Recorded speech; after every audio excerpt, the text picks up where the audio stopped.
Hi there. I'm realizing just today that this was a week that I was supposed to submit a video, unfortunately, so I really apologize that it's very late. Um, Today I'm going to talk about advocacy. Um, I feel like whenever you're working with a disadvantaged population, advocacy is kind of part of the work that we do. Um, Really necessary, even just in everyday life when we're encountering kind of people that we know, asking about what we do for work, sometimes making judgments about, the people that we serve. Um, Sometimes one of the things that we're working on in where I'm doing my field placement is called an elevator speech, and that's kind of just just like a real quick thing to say to explain to folks what I do and include the advocacy piece into that so that it's kind of the importance of what we do is included in the respect that we feel for the people that we serve is included. So that's something that we are working on in clinical group supervision.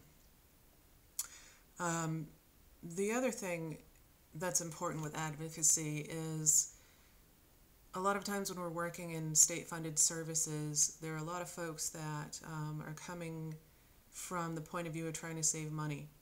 So it is often really necessary to advocate for services for folks, maybe after they've been denied or maybe services that don't even exist yet.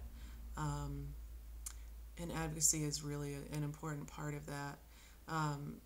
One thing that's happening in Maine is that unfortunately the agency that handles food stamps and MaineCare,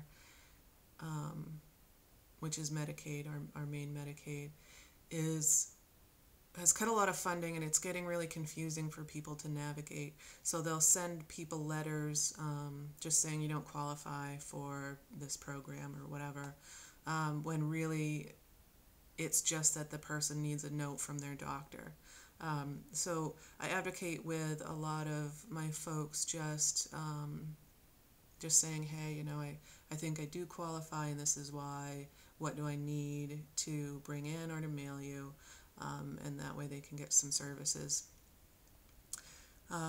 Another really important thing is self-advocacy, and that's also something that I work a lot with folks around. And during my field placement, we're kind of trying to work out a group for young adults, folks that have aged out of children's services and are kind of trying to get started as adults, but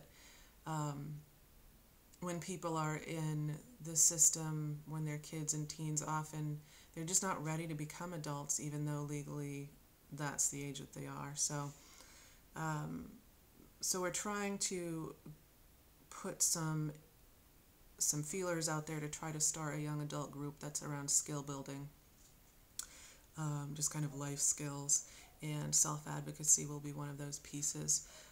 There's a lot of folks who just don't even know, say, what do I say to my doctor when I go to a doctor's appointment in order to get things addressed? How do I even identify my needs? A lot of folks need to start there. Just how do I tell what I need, what's missing? With mental illness, I work with a lot of folks who just kind of have gotten to a place where they just accept that things really suck for them.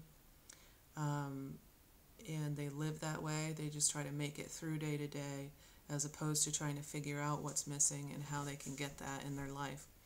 So doing those, working with those skills of identifying needs, and then looking where can I look for that, who can I advocate to, and then what do I say?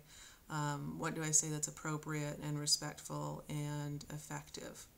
So those are really important skills for everyone to have. It's an important skill for me to have.